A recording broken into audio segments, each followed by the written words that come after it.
조동화 시인의 나 하나 꽃피어라는 시가 있습니다. 짧은 시인데요. 한번 감상을 해보겠습니다. 나 하나 꽃피어 꽃밭 풀밭이 달라지겠냐고 말하지 말아라. 내가 꽃피고 나도 꽃피면 결국 풀밭이 온통 꽃밭이 되는 것 아니겠느냐. 나 하나 물들어 산이 달라지겠냐고도 말하지 말아라. 내가 물들고 너도 물들면 결국 온 산이 활활 타오르는 것 아니겠느냐. 대개 우리는 나 한 사람의 가치를 모르거나 무시하거나 그렇게 살아갑니다. 나 하나쯤이야, 나 하나 참여한다고 뭐 달라지겠어? 라는 생각 때문입니다. 집단 속에 참여하는 사람의 수가 늘어갈수록 성과에 대한 1인당 공헌도가 떨어진다는 실험 결과가 나왔습니다. 한번 표를 보겠습니다. 링겔만 효과라고 하는데요. 1대1로 줄다리기를 하면 힘을 100을 쓴답니다. 말하자면 젖먹더니까지 다 하는 거죠. 이기려고. 그런데 2명 2대2로 줄다리기를 하면 93%로 떨어진답니다. 3대3으로 하면 85%로 떨어진대요. 8대8로 하면 무려 49%로 떨어진다고 합니다. 여러분들이 항변할 수 있겠어요. 목사님, 지난번 우리 체육대회 때 얼마나 힘을 썼는지 옆구리가 다 아픈데요. 물론 옆구리가 아프지요. 안 쓰던 근육을 써서 아프지요. 근데 100% 힘을 쓴 건 사실은 아니라고 그래요. 과학적인 결과입니다. 나는 여러 명 중에 단지 한 명뿐이라고 생각하기 때문에 내가 힘을 다 안 줘도 남들이 할 것이기 때문에 하는 생각 때문에 힘을 다 주지 않는다고 해요. 나 자신의 가치는 과연 그럼 별로인가? 아니면 나는 충분한 가치를 가지고 있는 사람인가?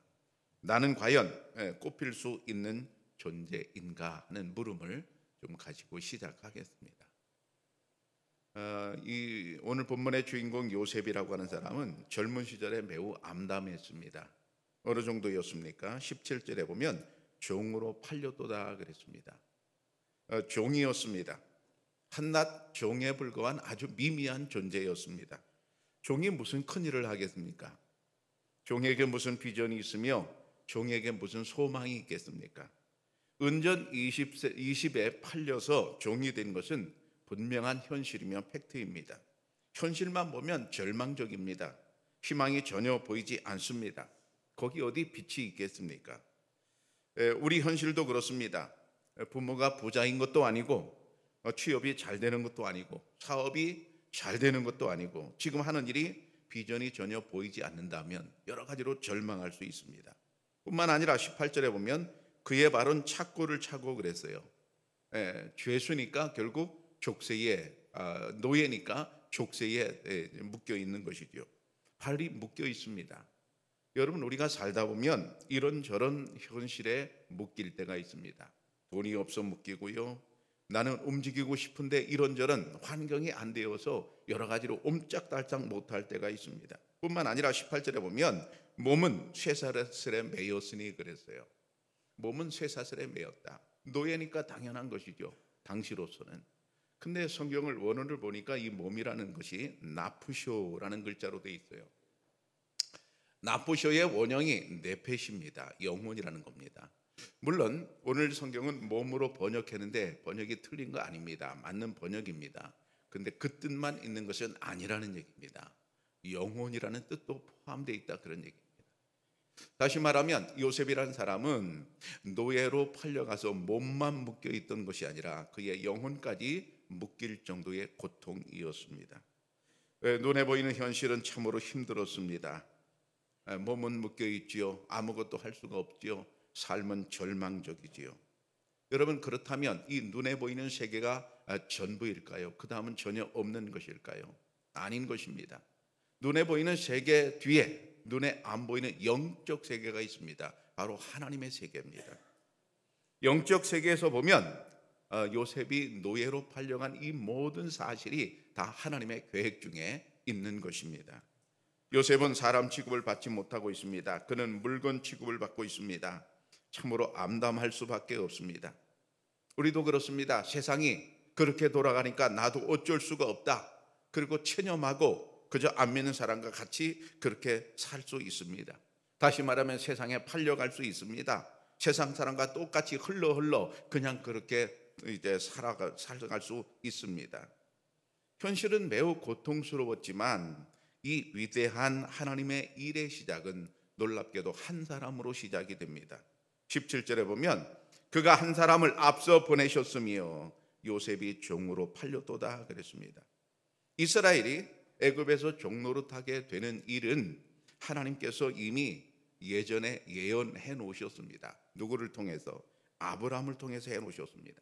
창세기 15장에 보면 여호와께서 아브라함에게 이르시되 너는 반드시 알라 내 자손이 이방에서 객이 되어 그들을 섬기겠고 그들은 400년 동안 내 자손을 괴롭히리니. 벌써 예전에 오래전에 하나님께서는 아브라함을 통해서 네 자손들이 이방의 객이 되겠다. 알고 보니까 애굽의 노예로 이제 살겠다 하는 거지요. 근데 그 시작이 누구라는 거예요?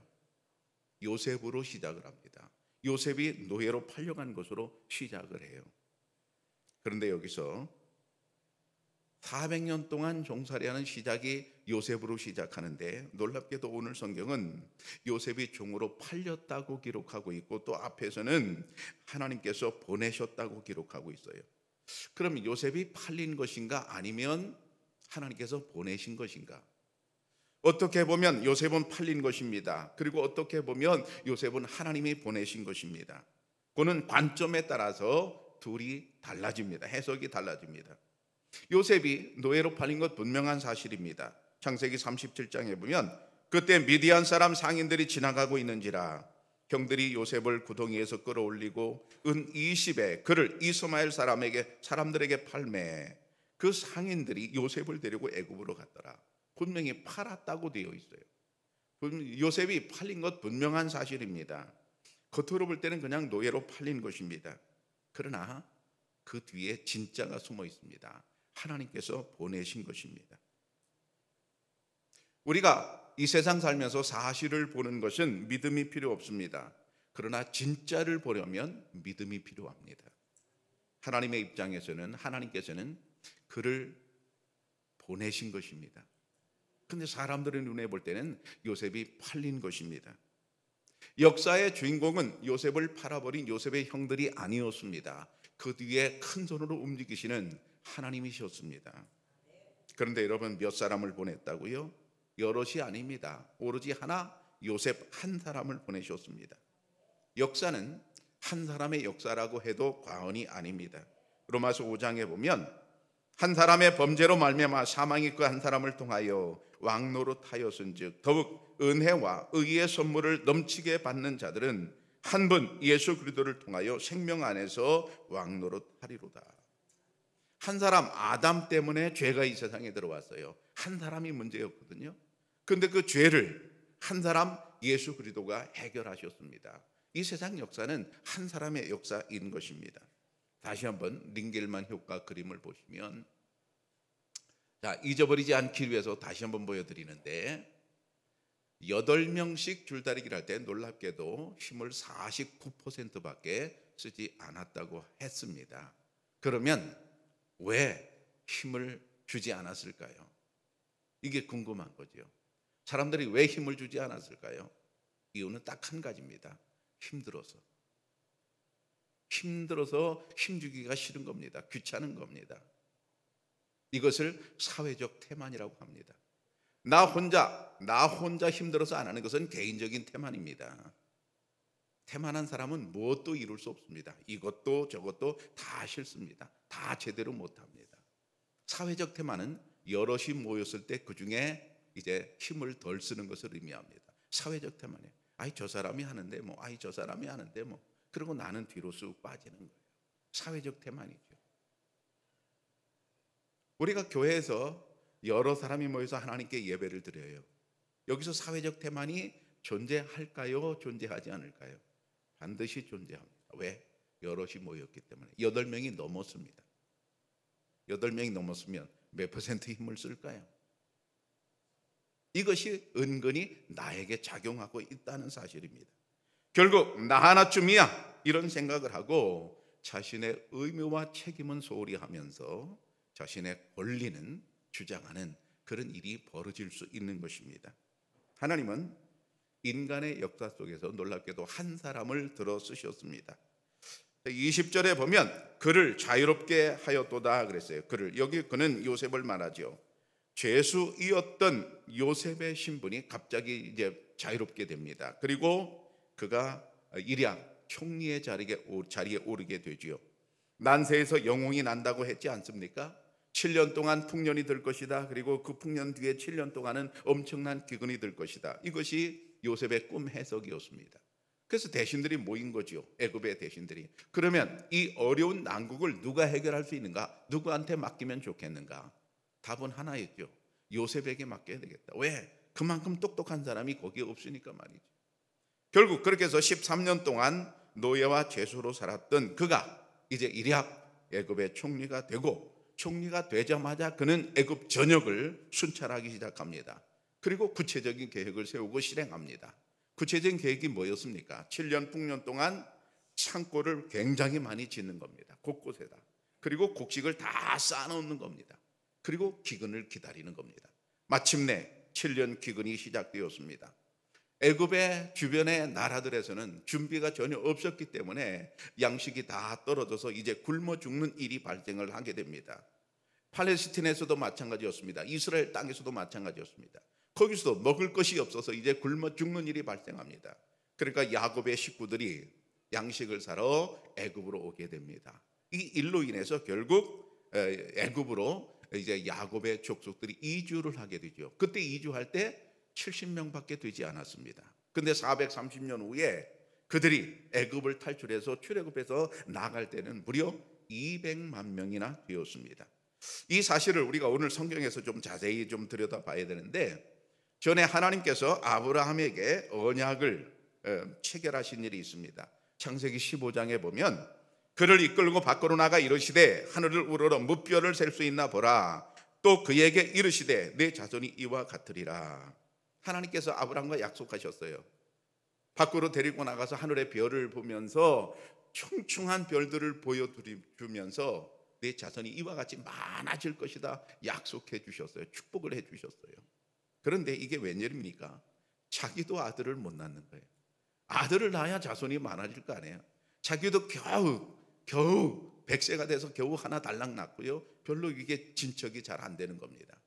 하나님께서 이 모습을 보시고 이렇게 판단하셨어요. 12절에 보면 그때 그들의 사람 수가 적어 그 땅에 나그네가 되었고, 그 땅에 사람 수가 적다. 이스라엘 땅을 말합니다.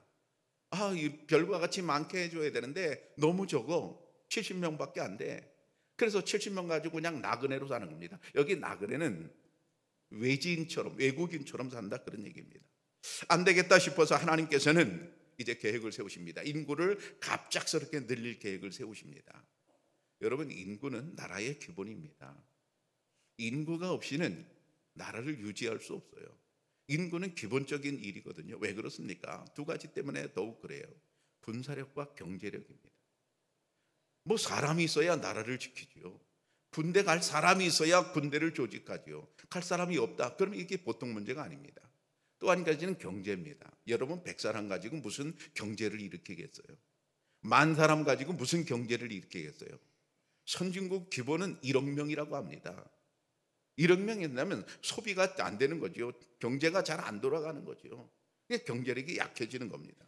그래서 나라가 이루어지려면 경제력이 있어야 되는데, 인구가 돼야 되는데 그 인구가 안 되니까, 70명밖에 안 되니까 하나님께서 특단의 조치를 내리십니다. 단기간에 인구를 늘릴 방법을 이제 모색하시는데, 그게 뭐냐면 양식이 풍부한 애굽으로 그들을 보내시는 겁니다. 여러분, 모자리 아시죠? 모자리 지금 모자리에서 다 안에서 논에 모를 냈습니다. 논들마다 다 지금 푸릇푸릇하게 돼 있어요. 근데 그 모자리 처음에 모자리 있을 때 거기 아주 빼곡합니다. 빼곡해. 거기서 다 나가는 거죠. 마치 애굽을 하나님께서 그렇게 생각하신 겁니다. 야곱 족속이 애굽으로 이주하게 된 것은 기근 때문에 이주한 것입니다. 근데 그 뒤에 역사를 보니까, 숨은 역사를 보니까 하나님께서 이스라엘 인구를 늘리시는 특별한 계획이었습니다. 다시 말하면 하나님의 섭리였습니다. 자, 16절에 보면 오늘 본문, 그가 또 그 땅에 기근이 들게 하사 그들이 의지하고 있는 양식을 다 끊으셨도다. 이스라엘 땅에서 먹고 살고 견디고 있으니까 하나님께서 안 되겠다 싶어서 그들의 양식을 다 끊으셨다 그랬어요. 끊으셨다. 뭘로? 기근으로. 기근이 그냥 든 게 아니에요. 자연재해가 아니었어요. 하나님이 끊으신 겁니다. 왜? 그들을 애굽으로 보내셔야 되니까요. 여러분 인생 살다가 무엇이 끊긴 적이 있습니까? 100%는 아닌데 대개 하나님의 섭리가 들어있을 수 있는 것을 기억하세요. 건강이 갑자기 끊겼다. 경제가 갑자기 끊겼다. 뭐가 갑자기 끊겼다. 내 인생에 뭐가 갑자기 끊겼다. 그럼 우리가 기도해 볼 일입니다. 하나님의 섭리가 그 안에 있거든요. 양식을 하나님이 다 끊으시고 이제 하나님께서 하나님의 뜻을 이루시는데 그들을 다 애굽으로 보내십니다. 보내시는데 17절에 보면 그가 한 사람을 앞서 보내셨으며 요셉이 종으로 팔렸도다. 보내는데 놀랍게도 한 사람을 먼저 보내시는 거예요. 두 사람도 아닙니다. 요셉 한 사람만 먼저 보내시는 거예요. 근데 보내는 방법이 참 기묘하죠. 종으로 팔려서 가게 하십니다. 이 위대한 계획, 이 원대한 계획의 시작은 놀랍게도 10사람이 아니고 단 한 사람이었습니다. 하나님께서는 그 한 사람을 사용하셔서 하나님의 큰 뜻을 이루어 가셨습니다. 그런데 우리가 여기서 유의할 것은 요셉처럼 위대한 사람이 되어야만 주님의 뜻을 이루는 게 아닙니다. 요셉처럼 위대한 사람이 되지 않아도 상관이 없습니다. 우리가 하나님께서 맡긴 그 사명을 잘 감당하기만 한다면 위대하든 위대하지 않든 유명하든 유명하지 않든 상관없이 주님의 뜻은 이루어지는 줄로 믿습니다. 오늘 시를 보면 내가 꽃피고 나도 꽃피면 결국 풀밭이 온통 꽃밭이 되는 것 아니겠느냐. 나도 물들고 너도 물들면 온 산이 화를 타는 것 아니겠느냐. 참 멋있는 시입니다. 온 산이 아름답게 물드는 것은 결국 난 사람 물드는 것, 그것으로 시작한다 그런 얘기죠. 큰 거를 보지 말고 작은 걸 보면 그렇죠. 다시 한번 세 번째 링겔만 효과 그림을 보겠습니다.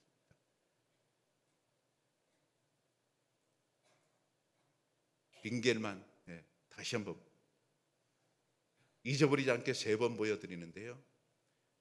49%로 내려간다고 그랬습니다. 8명과 8명이 줄다리기 할 때는 49%로 결국 반으로 뚝 떨어지는 거거든요.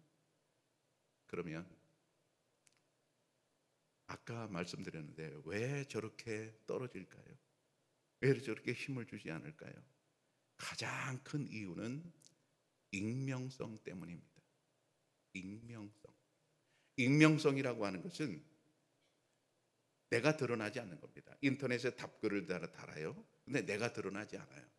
내가 드러나지 않으니까 아무 얘기나 막 하는 거거든요. 근데 내 이름을 앞에 쓴다고 해보면 아무 얘기나 할 수 없어요. 조심해서 해야 되죠. 왜? 내 이름이 드러나니까. 근데 내 이름이 안 드러나. 익명성이야. 그러면 말이죠, 사람은 무슨 말을 할지 무슨 짓을 할지 알 수가 없어요. 바로 우리가 집단이 모였을 때 힘을 다 쓰지 않는 것은 익명성 때문입니다. 수백 명이 다니는 교회 저녁 예배에 나 한 사람 빠진다고 뭐 달라질 게 뭐 있나. 그리고 안 와도 문제가 안 되는 거예요. 익명성입니다. 다른 사람이 다 이렇게 다니는데 나 오늘은 내가 빠져 뭐 문제가 될까? 그렇게 생각하면서 나 한 사람이 빠지는 거예요. 빠지는 거 잘 표시가 안 나니까 말이죠. 그렇기 때문에 그 속에 익명성 뒤에 나를 숨기는 겁니다. 여러분, 익명성 뒤에 나를 숨겨요. 그러면 결국 어떻게 되는 것입니까? 그 시간만큼은 나는 꽃을 피우지 못하고 있는 겁니다. 여러분, 오히려 반대로 나 하나라도 꽃을 피워야 할 줄로 믿습니다. 저녁 예배 오지 않고 집에서 쉬거나 하게 되면 영원히 그 시간만큼은 내가 꽃을 피우지 못하고 있는 것입니다. 내가 언제나 꽃 필 시간이 남아있는 것은 아닙니다. 꽃이 필 수 있는 시간은 정해져 있습니다. 아직 시간이 있을 때 여러분 놓치지 마시길 바랍니다. 꽃이 피지 않으면 그 가치가 사라지고 맙니다. 나 자신의 가치를 소중하게 만들어야 하는데 나 자신의 가치가 시들어버리고 마는 것입니다. 여러분은 꽃입니다. 왜 꽃인가 하면 하나님 앞에 나는 꽃입니다. 여러분 부모 앞에 자식이 꽃이지요. 저는 어릴 때 우리 아이들 키울 때 얼마나 아이 키우는 게 이쁜지 엉덩이도 빨고 다리도 발도 빨고 손도 빨고 뭐 볼을 빠는 건 그냥 냄새나는 엉덩이까지 빨아. 왜 이렇게 이쁩니까 애들이? 부모가 볼 때 자식은 그냥 꽃이에요. 하나님 보실 때 우리는 뭐라고요? 꽃입니다. 믿습니까? 분명히 성경에 보면 이사야 62장에 보면 신랑이 신부를 기뻐한 같이 내 하나님이 너를 기뻐하시리라 그랬어요. 하나님께서 우리를 기뻐하는데 비교를 하는데 비유를 하는데 신랑이 신부를 기뻐한 같이 그렇게 우리를 기뻐하신다 그래요.